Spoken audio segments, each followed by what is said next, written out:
চমৰীয়াৰ নেউলটোবাত অঘটন পানীত ডুবি সন্তানহীন গৰ্ভৱতী মহিলা কামৰূপ জিলাৰ চমৰীয়া সমষ্টিৰ অন্তৰ্গত নেউলটোবাত কলহী নদীৰ খুঁটি পাৰ হ'বলৈ ধৰা অৱস্থাতে হঠাৎ পানীত ডুবি এগৰাকী গৰ্ভৱতী মহিলা সন্তানহীন হয়।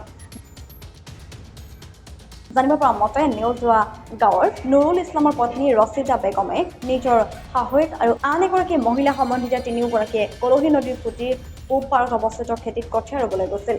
সন্ধিয়া পৰত কঠীয়া ৰুই ঘৰলৈ উভতি অহাৰ পথত এক অনাকাংক্ষিত অঘটন সংঘটিত হয়। উল্লেখ্য, কলহী নদীৰ খুঁটিখন এখনি থাৰ্মকলৰ ভূৰৰ সহায়ত পাৰ হ'বলৈ ধৰা সময়তেই থাৰ্মকলৰ ভূৰ উলটি তিনিওগৰাকী মহিলা পানীৰ তললৈ ডুব যায়। পিছত দুগৰাকী মহিলা সাঁতুৰি পাৰ হয় যদিও সাতমহীয়া গৰ্ভৱতী মহিলা ৰছিদা বেগমে পানীৰ তললৈ ডুবি যায়। পিছত ওচৰতে থকা মহিলা দুগৰাকীয়ে হোৱা যোৱা কৰাত ঘটনাস্থলীত ওচৰ চুবুৰীয়া লোক উপস্থিত হৈ বিচাৰ খোচাৰ অব্যাহত ৰাখে যদিও বাতৰি লিখা পৰলৈকে নিৰুদ্দিষ্ট মহিলাৰ কোনো সন্ধান উলিয়াব পৰা নাই। ইফালে উপস্থিত ৰাইজে চমৰীয়া আৰক্ষীক খবৰ দিয়াত ঘটনাস্থলীত আৰক্ষী উপস্থিত হৈ উদ্ধাৰ অভিযান আৰম্ভ কৰাৰ লগতে SDRF বাহিনীক খবৰ দিয়ে। মন কৰিবলগীয়া যে আৰক্ষীয়ে SDRF বাহিনীৰ লগতে যোগাযোগ কৰে যদিও আন্ধাৰ হোৱাৰ বাবে SDRF বাহিনী ঘটনাস্থলীত উপস্থিত নহয়।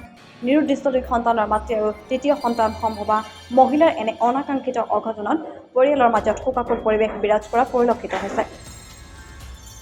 যোৱাকালি 12টা বজাত পাৰ হৈ পথাৰত ৰোৱা ফুট পাৰাইছে। আহি পেলাই সারা দিন ফুটছে, ফুটি পেলাই যেতিয়া 6টা বাজে তেতিয়া খালো পালো পাইছে। আহি পেলাই এটা কল গাছৰ ভেল আছে, ভেলত 3জন উঠছিল।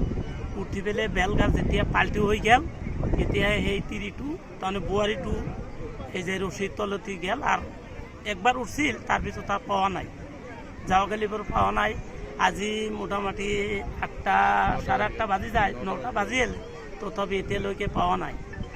এতিয়া তাৰমানে বোৱাৰীটো হ'ল আপোনাৰ নেউলডোবাৰ নুৰুল ইছলামৰ পত্নী, এটা ল'ৰা হ'ল 3 বছৰ, ছোৱালী 5 বছৰ।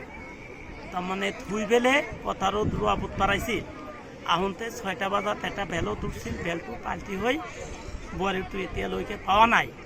ৰাতিও গেল, এতিয়া 9টা বাজে, তথাপি পোৱা নাই। এতিয়া প্ৰশাসনৰ ওচৰত জনাও যাতে আমাৰ এই ব্যৱস্থা আপুনি দিব পাৰে। এইখিনি কথা মই বোৱাৰীজনীৰ নাম কি আছিল? বোৱাৰীজনৰ নাম আছিল ৰাছিদা খাতুন। নুৰুল ইছলামৰ পত্নী ৰাছিদা খাতুন।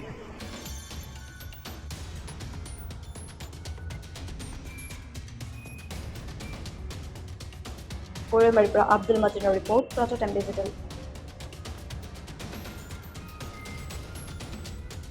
অসমৰ সংবাদ জগতখনৰ বাবে এক সুখবৰ।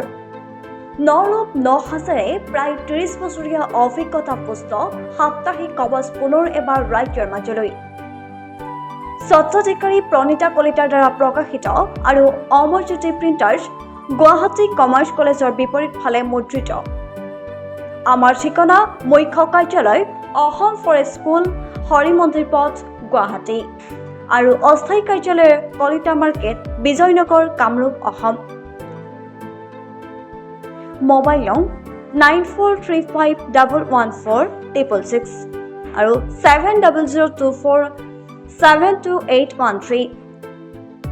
Mail ID probhatiahom@gmail.com।